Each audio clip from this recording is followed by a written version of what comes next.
Hello there, y'all. I'm Rain, and this is Fennec Fables, where we delve into some fun things about tabletop role-playing games, including prompts, ideas, stories, or in this case, systems. If you've followed me on my socials, you'll know that I'm currently obsessed with Pokemon Tabletop United. I've been playing in a campaign of it for about 2 years now, and I thought it was high time I made a video explaining the game a bit. I plan to have a pseudo quick start guide for making a trainer and their Pokemon, as well as touching on a cool additional part of the game in future installments, so keep an eye out for those by subscribing for future content. It really does help me out. For those that have never played Pokemon Tabletop United, or PTU as I'll be referring to it, it is a system designed to simulate the experiences of a trainer going on a Pokemon journey, raising and training Pokemon as they themselves grow to be the very best, like no one ever was. The system uses a standard set of dice with a focus on D6s for skill checks and using a D20 for accuracy checks in combat. Much like in traditional Pokemon video games, there are classes replicating some of the well-known trainers in the games, like ace trainers, martial artists, hex maniacs, or even all those folks that seem to specialize in one single type of Pokemon or even a stat. Unlike in the games though, you'll actually be able to use these focuses to improve yourself and your Pokemon, as well as the way you play. Even cooler, each trainer can have a max of 4 classes all working together to make a trainer as unique as you'd like. Some classes and abilities in those classes require specific prerequisites though, so do make sure you keep an eye on that as you're making decisions. But don't worry, you'll always be growing in PTU, as the way your trainer advances is by EXP and milestones. You get 1 EXP for each session you participate in, with a chance for more depending on the game type and the goals set by the game master. You can earn extra miscellaneous EXP, as it's called, for things like catching a special Pokemon your trainer or group wanted, finding a special item, and pressing someone important, or whatever might mesh with the type of campaign you're running. Milestones, on the other hand, are major events that will instantly level your trainer to the next one, and are usually for things like defeating a gym, fighting an evil team, or perhaps even coming into contact with a legendary Pokemon. In this video, I'll be focusing on the core PTU books and trying to stick to the rules as they're presented. There are quite a few options that folks like to house rule or homebrew, like removing the stat relations rule, but I leave that for you to decide at your own tables. There are a lot of supplemental materials for if you want to play a game set in the future with high tech or in the past with stronger fantasy elements, but you'll have to decide if you want to make that the tone or theme of your game. I will have all the resources you need in the comments down below to download or use when needed. If you can, be sure to send some support to the creators that help keep things going. The random encounter generator and the fancy player Excel spreadsheet are lifesavers for making this game easy to enjoy. It is possible to play using pen and paper, but not gonna lie, it's a lot easier to use the Excel spreadsheet, though you may have to adjust things to suit your preferences. I'm gonna mix things up from how the book does things by starting by explaining the skills first, as those really help make things clearer before making a trainer. Not gonna lie, the first time I played, I made the trainer first and didn't realize what things did, and it definitely made some decisions I had to fix later on. In PTU, trainers have 17 skills which are divided into 3 categories, these categories being body, mind, and spirit. Each skill has its own uses and purpose, with some having direct correlation to what you can do, like command and athletics. Skills can be improved as you play, increasing the amount of D6s you can roll when making a skill check. Skills can have 6 ranks, which denote how good you are in a particular skill. Each rank marks how many D6s you can roll on a skill check, starting with 1d6 at pathetic and capping out at 66 at master.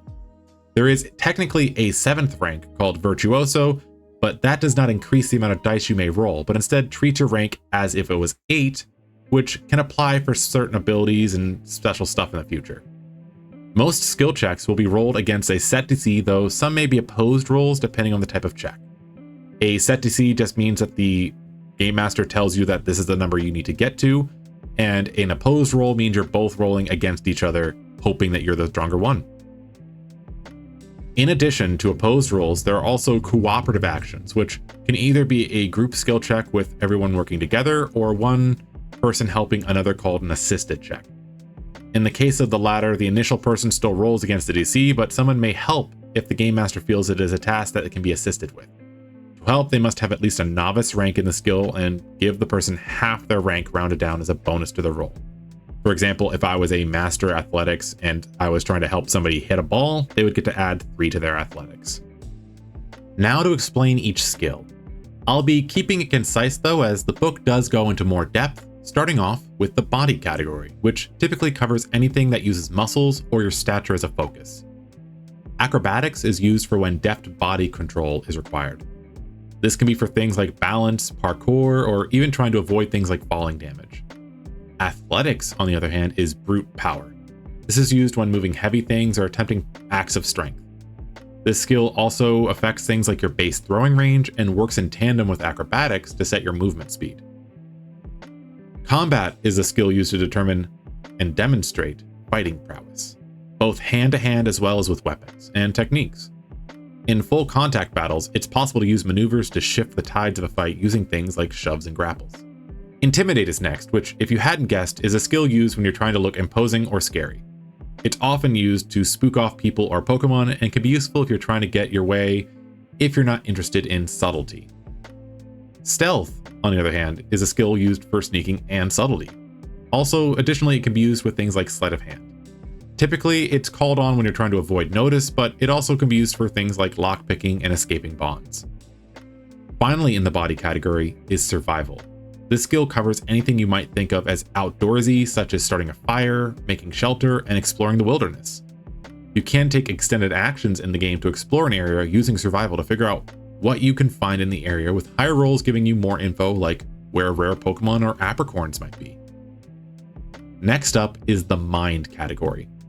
Obviously, this one handles things in the nature of learning, memorization, and application of knowledge. General education, or edu as I'll refer to it for the rest of the video, is the catch-all edu skill. Things like local history, math, and the like would fall under this category and may also be used for things like general focus of a campaign. If you're playing a game where you're firefighters, Gen Ed would cover what you would know from your training. Medicine edu handles things like mending or repairing injuries, first aid, as well as more advanced skills depending on the setting. It's also what you would use to diagnose things like Pokerus or other illnesses. Occult edu handles the unknown or esoteric.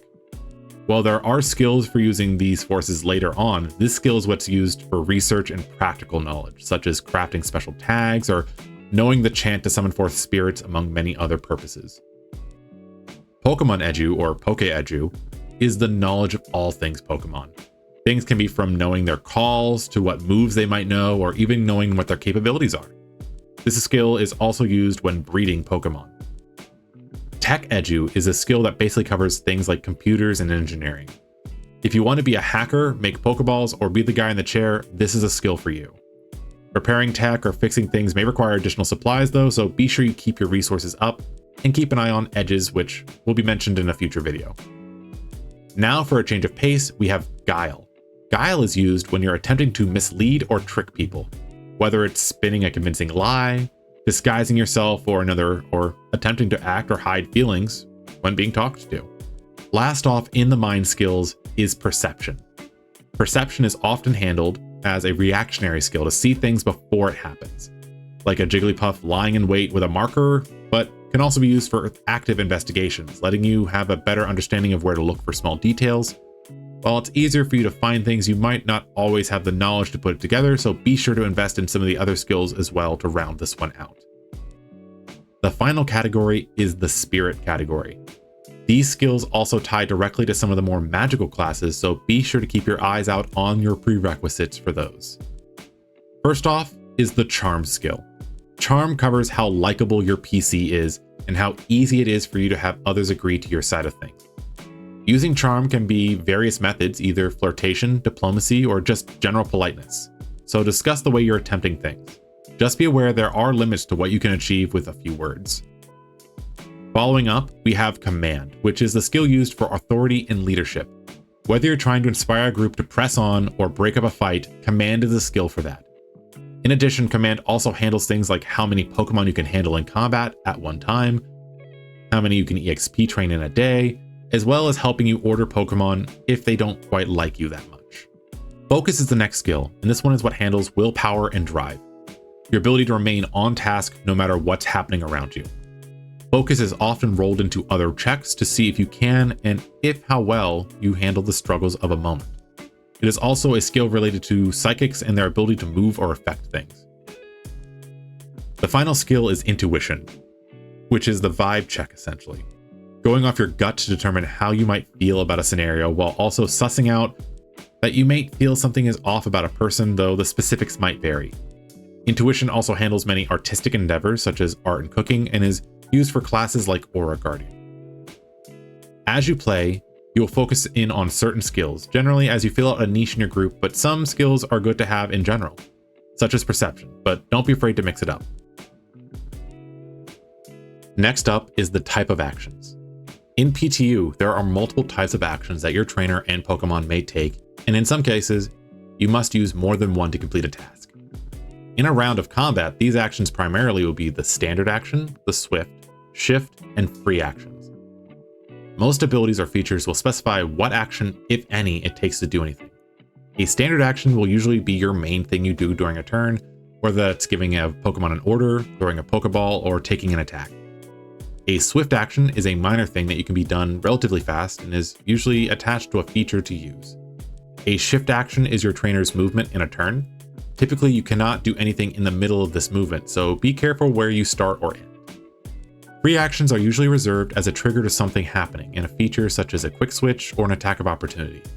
There are also things like full actions, which take your standard and shift action and are tied to specific things like taking a breather or specific class abilities. To round us out, in combat there are two special types of actions that you may run into called priority and interrupt. Priority actions have some variations, being limited and advanced, but in the simplest terms, it lets you act outside your turn in combat.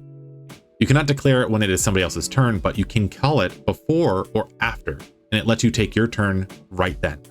Though you cannot do this if your turn is already passed, unless it's an advanced one. Confusing, I know, but like in most games, specific speaks general. And then of course there is the interrupt, which lets you do something in the middle of somebody else's turn, interrupting what was about to happen. Usually these are reserved for moves that let you prevent getting hit in somebody else's place, or some other shenanigans. Outside of combat, there are things called extended actions, and these are tasks that take quite a while to do, ranging from either several minutes to hours, and can vary by the task. If not outright stated, it will fall to the game master to set the timescale. This can be things such as experience training, scouting, or even healing or resting at a Pokemon Center. If anything has the word static in it, it's an ongoing ability that is always active. As you read through, you'll also be finding things mentioning action points, or AP, as well as various ways to use it. Action points act as a resource for you to spend on your big tricks in your classes, as well as a way to help bump a roll result, though this is only one per roll. Technically, you're only allowed to do it before you roll, but I will say most folks are fine with it being after a roll. Just check in with your game master to see how they want to handle it. Each trainer starts off with a pool of 5 that will increase by 1 every 5 trainer levels. So a level 15 trainer will have an 8 AP. This pool refreshes at the end of every scene, so don't be afraid to utilize them. AP can be spent to use the effects written in features using the matching action. Be aware though that some class features will either bind or drain AP. Bound AP is basically being held to keep an effect active. As long as it's bound, the effect is active, but you can unbind it as a free action on your turn, but you will lose whatever effect was active and gain that AP back to use for something else. Drained AP, on the other hand, does not refresh after a scene and is gone until you finish a long rest, though the effect is active for the rest of the day. In addition, there may be mention of frequency, which is how often you can use a feature, action, or attack. At will means you can keep on using it every turn if you wish. Anything that says every other turn, or EOT, requires a turn off before you can use it again. Anything labeled scene will have a number, which means you can use it the amount of times that is listed a scene, which can be back to back if you wish. And anything with the daily tag means you are limited to that many uses in a day. Typically, a new scene will involve the group moving on to a new area or moment. So this will depend on your table, but typically once a combat or conflict is over in an area, the scene is over. An example of a new scene may be you all entering a new town where you're going to go check out the shops, hit the Pokemon Center, and maybe even check out the local gym. Speaking of shopping, most items you can think of are listed in the book with a price, though be aware not all items may be available in every location, and some may be more expensive or non-existent depending on the setting. Trainers come with a set amount of slots that they can have things equipped to, so be sure to keep an eye on that. An example being, you can only be wearing one pair of shoes at a time. I highly recommend the running shoes though, by the way. There are also things like weapons and armor, but you can check that out for yourself. Do be aware though that depending on the type of game, some locations may not be amenable to you walking around with a broadsword in broad daylight, so keep stuff like that in mind. You don't want Officer Jenny having to have a word with you after all. There are also things like food and berries that Pokemon may eat to gain something called a digestion buff during combat. For example, baby food is an item that gives 20% more XP earned in a day to a Pokemon that is level 15 or below. So be sure to keep an eye out for useful things like that on your journey. There are various types of Pokeballs, potions, and other handy resources as well, so make sure you try and manage your money wisely, that way you're never missing something good. As anyone that loves Pokemon knows, the battle experience is one of the main draws right up there with becoming friends with your Pokemon. So let me explain the different kinds of combat and how a fight works. There are two general types of combat in PTU, that being League sanctioned battles and full contact battles. Most gym battles and casual fights will follow the League rules. The specifics will vary by the game your game master wants to run, but typically this means trainers are not allowed to interfere in the fight. This can be from using supernatural abilities, moves, or, walking in and punching another Pokemon. Some game masters may be a bit more lenient, but best to check beforehand so you don't risk losing. You can still use things that are representative of your training or encouragement, such as orders, cheerleader abilities, and so on, so don't worry. Your trainer will still be doing plenty in a battle. Full contact fights, on the other hand, is anything goes. This can be fights with wild Pokemon, the evil team of the world, or even a fight club, depending. In full contact fights, there are no restrictions on your abilities aside from the ones you put on yourselves. Initiative and Pokemon switching works a little differently in each one, with most of the focus being on League battles to keep things from devolving into a switch fest. Certain classes do well in certain types of battles, so best to check in on that so you can build and plan for that in mind. Initiative is determined by the speed stat, as well as any bonuses such as training, features, or moves. In League battles, trainers and Pokemon have separate initiatives, with trainers going slowest to fastest, and then their actions happening in reverse order, so it can demonstrate how fast trainers are able to respond quicker to slower trainers. On the opposite side, Pokemon just happens normally from fastest to slowest. In other battles, Pokemon and trainers are all in the same initiative and just go fastest to slowest, showing the chaos of a fight. Combatants can choose to hold their turn until a specified initiative in the round, though. As Pokemon faint, there's a handy chart explaining how switching and such works in battles. The big gist of it is, in a League battle, a switched Pokemon may not attack the round it was switched unless it hadn't gotten the chance to attack with the original Pokemon. Or if they use a move with priority, but that means they forego their next turn if they had already acted. In a non-League battle, they still act when they come out. In combat, your Pokemon and maybe even your trainer will attempt to shift and attack enemy combatants using their moves and maneuvers. As I mentioned with features, moves have certain frequencies, that being at will, every other turn, seen, and daily. Each move or attack will have a type such as fire, grass, water, or etc., as well as mentioning if it's a physical or special attack. Each move will also have a damage base, which is the type and amount of dice you'll roll for damage, adding your own stat of the category as a bonus. There is a chart showing what each damage base is. If your Pokemon's type matches the type of a damaging move, you get to apply same type attack bonus, or stab, to it, allowing the move's damage base to go up by 2. So a fire type using the move Ember will treat its damage base as 6 instead of 4. Each move will also have a range, as well as other features such as melee, blast, line, etc., all of which will be in the book and easily referenced. Moves also have an accuracy check, or AC. Stronger or more drastic moves will have a higher AC, such as using Dynamic Punch. To determine if an attack hits the desired target, you determine first the target's evasion, which uses either their special or physical defense, depending on the type of move you're using. A physical attack targets the physical defense, while a special attack uses the special defense. Speed can be used for either, though be aware you can only apply 1 evasion to an attack. For each 5 in the stat, they get a +1 to evasion to a cap of +6 with a stat of 30. As an example, a speed of 15 is 3, and then you add the AC of the move you're using. For example, Tackle has an AC of 2. So 3 + 2 = 5, which means you need to either roll a 5 or higher on the d20 for that move to hit. If you have anything from training or abilities that increase the accuracy of the move, you apply this to the die roll. A roll of 1 is always a miss, and a 20 is always a hit as well as a critical. When you critically hit, you double any dice of a move, but you do not add anything to the set bonuses. Some moves cannot miss, but you still roll to see if it crits. Some abilities and training also increase the range in which a move might crit or pull off its secondary ability, so be sure to keep that in mind. If anything says that has an effect that goes off of a number, it goes off the number on the die and not from any added numbers. I know it's a little confusing, but it makes sense with the examples I've provided.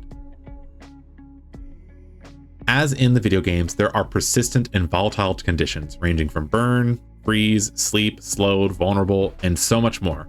So be assured to keep an eye out on those moves that cause these, as they can be particularly nasty. When determining damage, you first initially find out the initial damage base. You apply any additional abilities such as 5 strike or double strike, add any modifiers to that damage base from stab, add any extra dice if it's a critical, apply that and get your base number, and then you apply any other bonuses you get. After you have that full total there, you'll then subtract their defense stat from the damage that you dealt, as well as any damage reduction. You then apply weakness and resistance to that number, and then when it's finally set up, you apply any extra hit points or damages, checking for injuries or KOs. In PTU, combatants take injuries after taking certain damage thresholds. Typically, this will be from massive damage, going below half health, and certain abilities like Cruelty. Injuries lower maximum HP, and after 5, begin to cause damage to the user when they take actions, so be sure to avoid that. Typically, this won't happen as injuries can be treated at centers or with specific medicines. That said, if a Pokemon or trainer ever reaches 10 total injuries at once, they will perish, so do be sure to keep everyone in tip-top shape. This can be done by resting, either at a Poke Center or in a suitable location where one can take a break. It's up to the GM for final say on what counts as a rest, but it is typically any time where the trainer and Pokemon does not engage in any rigorous activity, such as sitting down for a meal or sleeping. For a max of 8 hours a day, Pokemon and trainers can spend at least 30 minutes as a continuous rest to gain back 1/16 of their HP, meaning that if you spend 8 total hours resting, you gain back your full amount of available HP. Though be warned, if you have 5 or more injuries, you cannot gain any HP back this way until you are healed to a minimum of 4 injuries, typically by seeking medical attention. You can heal 1 injury for every 24 hours you go without accruing a new one, and you can drain 2 AP during an extended action to remove 1. Going to a Poke Center or similar location heals uninjured trainers and Pokemon to full HP, removing all status conditions and restoring the use of daily frequency moves in 1 hour's time. Be aware though that with injuries, this is not the case. For each injury on the trainer or Pokemon receiving care, healing takes an additional 30 minutes. If instead you have 5 or more injuries, it takes an additional hour per injury.